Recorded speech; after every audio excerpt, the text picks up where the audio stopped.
3 grada sa najviše pacova na svetu. Poslednji će vas ostaviti u šoku. Broj 3. New York. Grad koji nikad ne spava, ima jednu mnogo manje privlačnu karakteristiku, to su njegovi brojni pacovi sa populacijom od oko 3 miliona.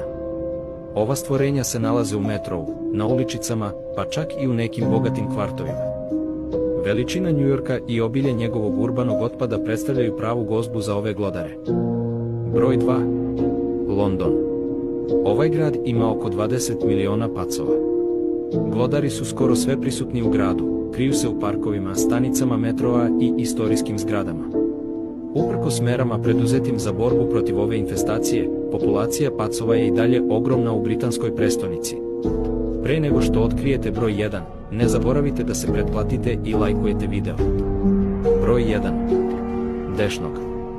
Dešnok je mali grad u Indiji, poznat po hramu Karni Mata, poznatom i kao hram pacova. To je indijsko sveto mesto gde se pacovi poštuju i smatraju svetim. Kao rezultat toga, populacija pacova je izuzetno visoka i posetioci im se dive. Kakve su vaše misli o hramu pacova u Indiji? Recite mi u komentarima i pretplatite se.